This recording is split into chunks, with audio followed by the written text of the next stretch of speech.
Hello दोस्त, railway exam का good news शुरू हो गया, लेकिन अखबारों में। पहले ईयरली कैलेंडर पूरा नहीं हुआ तो अब मंथली कैलेंडर की बात होने लगी। 4 साल में 4 बार वैकेंसी आएगा, 3 महीने में भर्ती प्रक्रिया पूरा हो जाएगा, 1 वर्ष में विद्यार्थी का किस्मत बदल जाएगा।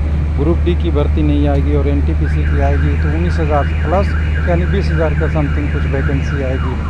इतने सपने दिखाना एक बार में सही नहीं होता। अगर ऐसा हो जाए तो सबको वीडियो बनाना पड़ेगा और सबको देखना पड़ेगा और विद्यार्थी का कल्याण हो जाएगा। हालांकि आपने एलपी में देखा 8 महीने में कोई भर्ती आई थी, उसकी अभी तक एग्ज़ाम CBT 1 तक नहीं हो पाया, जो कि एग्ज़ाम कैलेंडर रेलवे ने ही दिया था, वो भी जनवरी महीने के मंथ में। आज है अगस्त के 3 दिन या 2 दिन और बाकी है। तो समझ सकते हैं बहुत विकराल समस्या है कैंडिडेट का। पढ़ाई लिखाई के लिए घर छोड़ के बाहर तैयारी करते हैं, जॉब नहीं कर पाते इतने दिनों तक, उनके लिए क्या होगा। कंपटीशन लेवल इतना है, वैकेंसी बहुत कम आती है, 2 बार में कितने हंगामा होता है तो थोड़ा बहुत बढ़ता है। ये सब कंडीशन को देखते हुए आपको समझ में आएगा कि क्या हो रहा है। तो मैं टेलीग्राम पे आऊँगा। टेलीग्राम पे आते ही मुझे बहुत, हालांकि टाइम नहीं है लेकिन फिर भी टाइम निकाल के किसी ने कोई चैनल से, किसी ने अपने टाइप करके, किसी ने अखबार से, अलग अलग लोगों ने शेयर किया है। उनमें से हमें एक ही लाइन में सारांश बहुत मिल रहा है।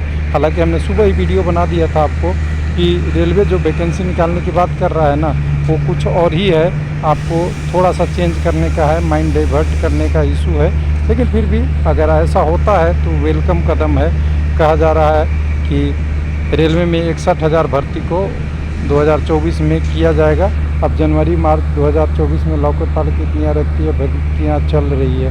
अरे भाई साहब, अभी 15 दिसंबर 2023 नहीं है, अब तो बहुत आगे आ गए। तो इतना पुराना क्यों शेयर कर रहे हैं? दिसंबर 2024 तक कितने पद खाल भरे जाएंगे, ये सब पुराना नियम है और आज की नहीं है। और शेयर करने वाले भी जाने कि क्या शेयर कर रहे हैं, मुझे नहीं समझ में आ रहा। कुछ चैनल से भी लोग उठा के शेयर कर रहे हैं, उसको भी देख लेते हैं। तो देखिए, एलपी की इतनी पोस्ट, इतनी पोस्ट, जेई की इतनी पोस्ट, ये है, अलग अलग कर रहे हैं। तो देखिए, 3 महीने में, साल में 4 बार एग्ज़ाम होने की बातें हैं, वो सब गलत है।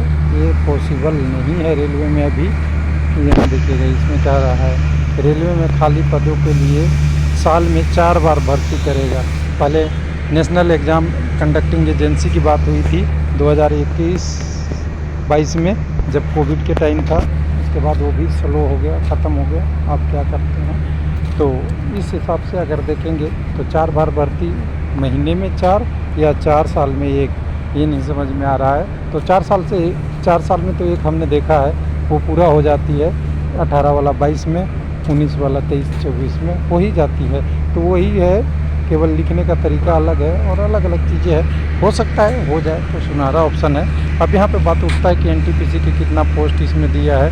तो एनटीपीसी की करीब 18,000 पोस्ट सहायक लोको पायलट का, ये टेक्नीशियन वाला वैकेंसी गलत दिया हुआ है जो बढ़ गया है।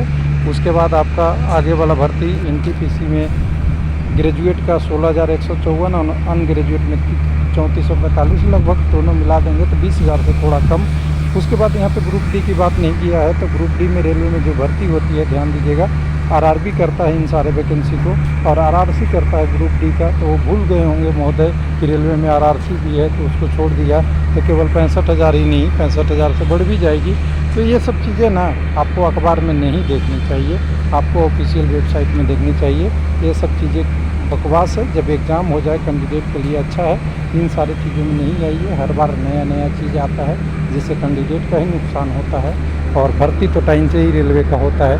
एग्ज़ाम कैलेंडर ला दिया गया, प्रेशर दबा के लोगों ने बोल के दिया, लेकिन जब इच्छा नहीं हो तो प्रेशर काम नहीं करता। Thank you.